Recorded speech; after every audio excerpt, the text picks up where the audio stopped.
নমস্কাৰ অতিথিসকল। আজিৰ বিষয় হৈছে এই ইণ্ডাক্টৰ কইল আৰু এই কেপাচিটৰ জৰিয়তে অডিঅ'ৰ ফ্ৰিকুৱেন্সি কেনেকৈ পৰিৱৰ্তন কৰা হয়, অৰ্থাৎ ফ্ৰিকুৱেন্সি ফিল্টাৰ কেনেকৈ কৰা হয়। তাত আমি প্ৰথমে কেপাচিটৰবিলাকৰ বিষয়ে আলোচনা কৰিব লাগিব। বিভিন্ন প্ৰকাৰৰ কেপাচিটৰ যেনে ইলেক্ট্ৰলাইটিক, এই DC ফিল্টাৰ আৰু ক্ৰিষ্টেল কেপাচিটৰ সেই ফ্ৰিকুৱেন্সি অচিলেশ্যন, আনবোৰ পেপাৰ, চিৰামিক, মাইকা, ডিস্ক, তাৰ উপৰিও ভেৰিয়েবল কেপাচিটৰ যেনে ট্ৰিমাৰ আৰু গেং কেপাচিটৰ। যিহেতু আমাৰ অডিঅ' ফিল্টাৰেশ্যনৰ ওপৰত আলোচনা, গতিকে বৰ্তমানে আমি এই কেপাচিটৰকেইটাকে ইউজ কৰোঁ, পেপাৰ কেপাচিটৰ। চাৰ্কিট ডায়েগ্ৰাম হিচাপে চিনাক্তকৰণ কৰিবৰ কাৰণে এই কেপাচিটৰকেইটাক এনেধৰণে আঁকি লোৱা হৈছে আৰু ইয়াৰ নাম দিয়া হৈছে C1। ই অডিঅ' ফিল্টাৰেশ্যনত কেনেদৰে কাম কৰিছে চাওঁ আহকচোন। ধৰি লওক পাৱাৰ এম্প্লিফায়াৰ, ফুল ৰেঞ্জ পেচিভ ক্ৰছঅভাৰলৈ গতি কৰিছে। ই প্লাছ অৰ্থাৎ মেইন, আন এটা লাইন গৈছে মাইনাছ।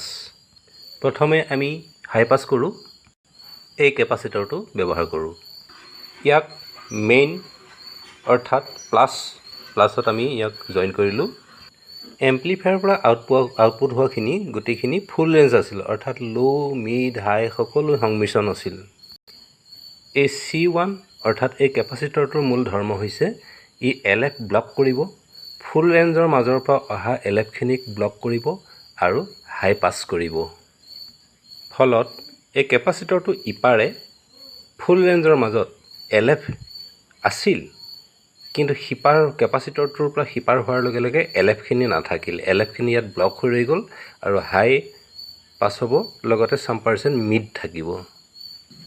কিন্তু আমাৰ এই টুইটাৰটো বাজিবলৈ হ'লে ইয়াক LFটো নালাগেই আৰু লগতে মিড প্ৰয়োজনো নাই, ইয়াক কেৱল হাই লাগিব। আছে কিন্তু হাইৰ লগত মিড মিক্স হৈ আছে। LF বাৰু ইয়াতে গাইব হৈ গ'ল, কিন্তু হাইৰ লগত ইয়াত মিডৰ পাৰ্চেণ্টেজ আছে। সেই মিডখিনিয়ে টুইটাৰটো ক্ষতি কৰিব, অৰ্থাৎ বেছিকৈ কম্পনি হ'ব, তাৰ ফলত টুইটাৰটো কাটি যাব পাৰে আৰু শুনিবলৈ অতি বেয়া লগা হয়। গতিকে ইয়াৰ মাজৰ পৰা মিডখিনি আঁতৰাবলৈ হ'লে নিশ্চিতভাৱে এই হাই পাছ ফিল্টাৰ কইল ব্যৱহাৰ কৰিব লাগিব। আৰু এই কইলটোৱে হৈছে এই কইলটো। ইয়াৰ নাম দিয়া হৈছে L1। ইয়াৰ ধৰ্ম হৈছে ইণ্ডাকশ্যন। উদাহৰণস্বৰূপে ধৰি লওক, ই এটা পাৱাৰ এম্প্লিফায়াৰ, ইয়াৰ পৰা ফুল ৰেঞ্জ আউট হয় আৰু ইয়াত যদি আমি ইণ্ডাক্টৰ কইল এটা যদি ফিল্টাৰিঙৰ কাৰণে যদি আমি ব্যৱহাৰ কৰোঁ, তেন্তে ইয়াত হয়গৈ কি যে কইলটোৰ পৰা ইপাৰে ফুল ৰেঞ্জে থাকিব, কিন্তু কইলটোৰ পৰা ইণ্ডাকশ্যন হৈ কইলটো সিপাৰ হোৱাৰ পিছত তাক আমি যিকোনো ফ্ৰিকুৱেন্সি চেঞ্জ কৰিব পাৰোঁ। লাগিলে আমি তাক হাই বনাব পাৰোঁ বা ল' বনাব পাৰোঁ, আমি যিকোনো কৰিব পাৰোঁ। কিন্তু কইলৰ ইপাৰে একো বিকৃতি নহয়, সিপাৰে যিকোনো সলনি হ'লেও এইপাৰে একেই থাকিব। উদাহৰণস্বৰূপে ধৰি লওক, এইটো এটা পাৱাৰ এম্প্লিফায়াৰ, ইয়াৰ পৰা ফুল ৰেঞ্জ আউট হৈ গৈছে আৰু কইলৰ মাধ্যমে যদি অডিঅ' পাছ হ'বলৈ হ'লে তেন্তে ইয়াত ইণ্ডাকশ্যন হ'ব আৰু লগতে ৰেজিষ্টেঞ্চ হ'ব, আৰু সেই ৰেজিষ্টেঞ্চৰ সিপাৰ হোৱাৰ লগে লগে আমি ইয়াৰ যিকোনো ফ্ৰিকুৱেন্সি আমি চেঞ্জ কৰিব পাৰোঁ। ঠিক তেনেকৈ এম্প্লিফায়াৰৰ পৰা যিখিনি ফুল ৰেঞ্জ আউট হৈ গৈছিল, তাৰ মাজৰ পৰা যিটো LF ব্লক কৰিলে আৰু ইয়াৰ লগত যিখিনি হাইৰ লগত থকা মিডখিনি টুইটাৰ গৈ পোৱাৰ আগতে আমি ইয়াৰ ফিল্টাৰ কইলটো আমি ব্যৱহাৰ কৰিলোঁ।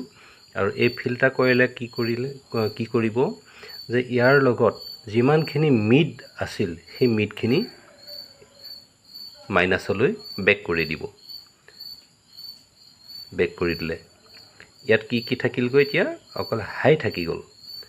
LFখিনি ল', মিড, হাই এই ফুল ৰেঞ্জৰ মাজৰ পৰা LFখিনি এই কেপাচিটৰ ব্লক কৰিলে আৰু মিড আৰু হাই পাছ কৰিছিলে টুইটাৰলৈ। তাৰ মাজৰ পৰা আমাক অকল হাইহে প্ৰয়োজন, মিডৰ প্ৰয়োজন নাই। এই মিডখিনিক এই কইলৰ জৰিয়তে এম্প্লিফায়াৰলৈ বেক কৰি দিব। মিড কাট থাকিলগৈ মাত্ৰ হাই, আৰু হাই পাছ কৰিব, সেই হাইটোৱে হ'ল টুইটাৰ বাজিব। LFৰ ক্ষেত্ৰতো ঠিক তেনেদৰে এটা কইলৰ মাধ্যমে পাছ হৈছে। কইলৰ মাধ্যমে পাছ হৈছে। এই ফুল ৰেঞ্জখিনিকে আমি এটা কেপাচিটৰ জইন কৰিলোঁ আৰু আগতে কোৱা হৈছে যে কেপাচিটৰ ধৰ্মটো LF ব্লক কৰে আৰু হাই পাছ কৰে। ইয়াৰ মাধ্যমে অহা যিখিনি ফুল ৰেঞ্জ আছিল সেই স্পিকাৰ পোৱাৰ আগতেই ইয়াক এই কেপাচিটৰ সন্মুখীন হয় আৰু এই কেপাচিটৰতে টোটেলটো যিমানখিনি আছিল LF ব্লক কৰি ৰাখি দিলে আৰু ইয়াৰ লগত সংমিশ্ৰিত হৈ থকা হাই আৰু মিড এইখিনি ইয়াত পাছ কৰিব। এই পাছ কৰা যিখিনি হাই আৰু মিড এইখিনিয়ে গৈ পেক কৰি গৈ এম্প্লিফায়াৰলৈ পাইগৈ। ই কৰিব হাই কাট, ফলত এই পইণ্টত হাই থাকিলগৈ মাথো LF আৰু তাৰ লগত 100% মিড। ইয়াৰ ভেলু আছিল 10 MFD 250 ভল্ট। এইখিনি আছিল পেচিভ ক্ৰছঅভাৰৰ LF পাছ আৰু হাই পাছ ফিল্টাৰৰ কথা।